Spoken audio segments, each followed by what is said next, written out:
Hey guys, I know I've promised you guys for a while now that I would do a review of Season 1 of Agent Carter. Now let me just say that I am working on that.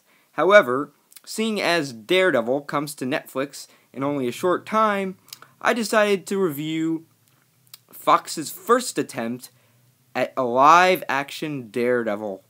Now, for most people, the Daredevil movie is kind of a love it or hate it kind of film.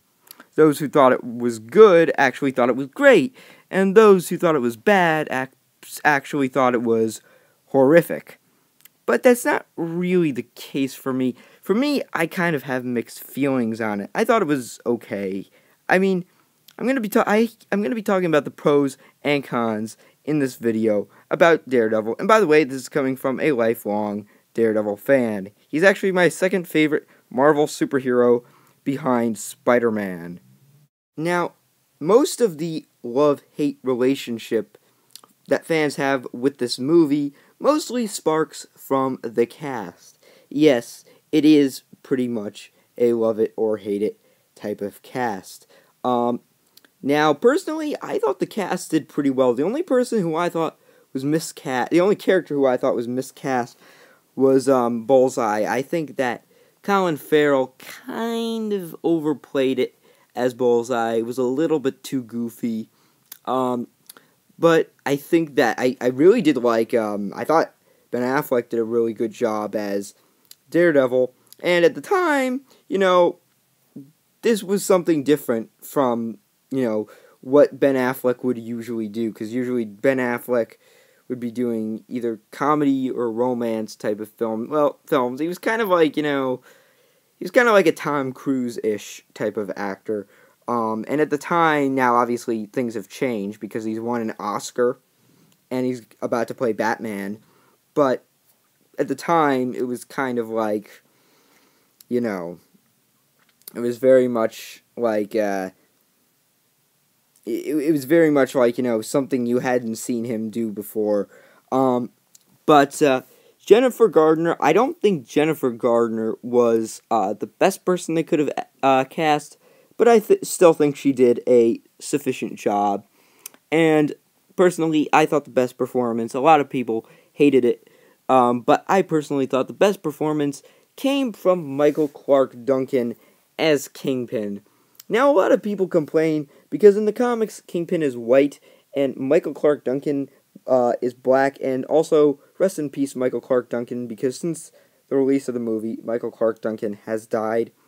So a lot of people hated his performance because in the comics, Kingpin is white, and in the movie, he's black. Now, while I am very much looking forward to Vincent D'Onofrio, I think that's kind of the perfect choice for Kingpin. But I will say that I loved his performance as Michael Clarke Duncan, and I know Kingpin is. I grew up a big fan of Kingpin. I watched the cartoon, the Spider-Man cartoon, and Kingpin was always in that. But the thing that was always so great about Kingpin was that, he was supposed to be this type of guy who, you could invite him to dinner. Say you invited the Kingpin, say you invited Wilson Fisk to dinner. Okay, you've invited Wilson Fisk to dinner, you guys are having a nice time, you're having, a nice chat, and he's really happy, Kingpin's really happy. Well, before you know it, before you can even say, Foggy Nelson, he can kill you. He could be, having a good time, enjoying himself, and then all of a sudden he could get really angry and try and kill you. That was what was so great about the Kingpin. And he was kind of like a classy bully, which is what I always liked about him. He was like a bully, but he, obviously in a lot of cartoons nowadays, they'll try and make bullies look like, stupid, and I'm not trying to defend bullying in any way, and I think that's mostly how most bullies act, but the Kingpin was always different. The Kingpin was, I think the Kingpin, he was a victim of bullying in the comics when he was a kid, I believe. I'm pretty sure he was. I'm pretty sure he was bullied when he was a kid in the comics. And essentially, unlike most people that are bullied, he went from the victim to the bully. So in that case, he's kind of the classy bully. But getting back to Michael Clarke Duncan's performance, I thought Michael Clarke Duncan did a brilliant job portraying that aspect of the Kingpin. And I know, it's different from the comics, and there's already a lot of people complaining to Fox about the same problem with Fantastic Four, because in the Fantastic Four movie, the upcoming one that comes out this August, the Human Torch is black.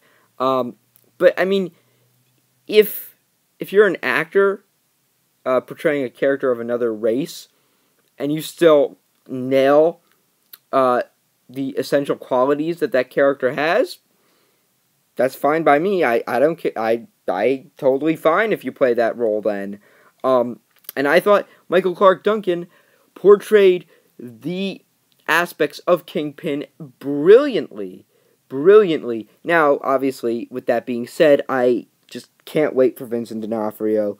I was worried that, because I know a lot of people disagree that Michael Clarke Duncan did a great job, in my opinion.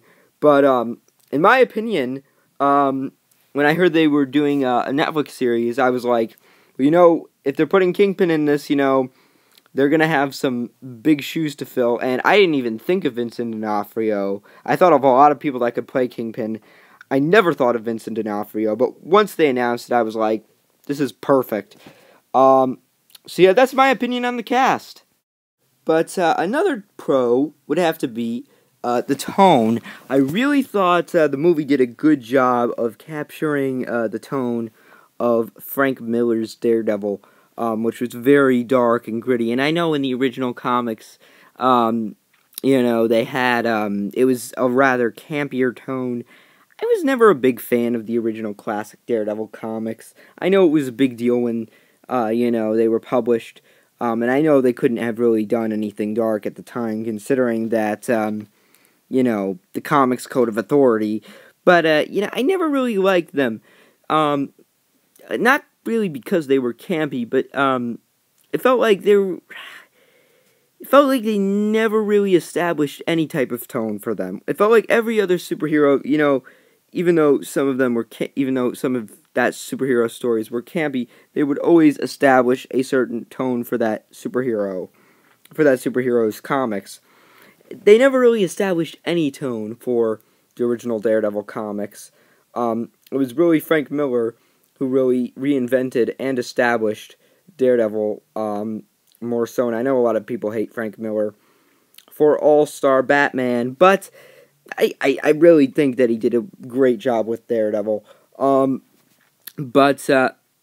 also another problem with that I have with classic Daredevil is a lot of the villains were just bad.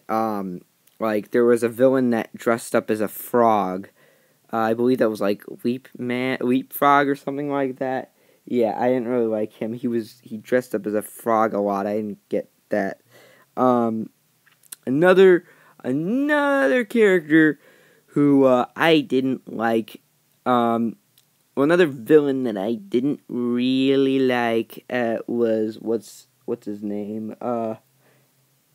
I'm trying to think. Oh, yeah, another character that I really didn't, another villain that I really didn't like was Stuntman. Stuntman was kind of stupid in my opinion. But and then there was the Masked Marauder. Now you may be wondering, what's the problem with Masked Marauder? The problem with Masked Marauder was that, he had a gun that would shoot light at people that was so powerful it would blind them. Now that may have worked on some other superhero, but Daredevil's already blind, so that's kind of useless on him. Now I'm going to talk about the cons. Well, first of all, one of the cons was that the CGI and the fight scenes were way too... They looked a bit, fake and silly looking at points. And by the way, if you were one of the people that despised this movie, well then, I would highly recommend getting the director's cut on DVD, because, that has a lot of that actually extends the stuff. That actually shows some extended fight scenes and that are actually a lot better. And it actually is pretty much a better movie, but I think because of the time, because of the length of the movie, they had to cut a lot of it, and so it ended up being completely inconsistent. So if you haven't seen it, I would highly recommend going to watch it right now. Yeah, so that was one con. Another con was Daredevil is completely out of character when he kills without mercy. If you're gonna have Daredevil kill, give him a good reason to kill. Give him a good reason. And in Man of Steel, Superman doesn't like killing, but in Man of Steel they made it so that if Superman didn't kill Zod, Zod was going to kill an innocent family. So he kind of had to kill. He had no choice. So they should have done something like that. Maybe not exactly like that, but something, along those lines. In this, he just kills without mercy. And I mean, he even mocks the thugs sometimes before they kill. And I can't remember, but I think there might have been a time in the movie where he even smiled when one of the bad guys died. Now, he's not Deadpool. He doesn't do that when people die. He doesn't smile when people get killed. Deadpool is really, really, really happy when people get killed. He has no regard for human life, but, this is Daredevil. It's Daredevil, for crying out loud. I mean, you would think that, Daredevil would be, he would actually have a logical explanation for killing if he did. I mean, he is a devout Catholic, Another problem... Oh, yeah. I think my main problem was leaving out Stick. Yes. Now, they should have had more supporting characters from the comics. I know you don't exactly have to bring in Karen Page if you don't want to. But, I mean, you kind of have to have Stick. And I know, in all fairness, the Elektra movie, which takes place in the same universe as Daredevil, is the Daredevil movie. I know that Stick was in that, but in my opinion, Stick kind of has to train Daredevil. You can't just say his father did it, because his father was not trained in martial arts. Stick was, and I always thought that Daredevil's agility, I thought his fighting skills came from his father, but I thought his agility came from the martial arts that Stick taught him. So it didn't really make sense how his father just taught him all that crap. It really just made no sense whatsoever. And also, when his father dies, who raises Daredevil? Like who raises Matt Murdock? Does he go to an orphanage? Like, they never explained that in the movie. Also, they never explained Daredevil's motives. We've already seen in the trailer for the 2015 Daredevil that Kitchen is a corrupt city, and Matt Murdock wants to make it a better place, and that's why he becomes Daredevil. In this, there's no really any motivation for him to become Daredevil. It really didn't make any sense. So, all in all, I will give Daredevil a 6 out of 10. Thank you for watching. Goodbye.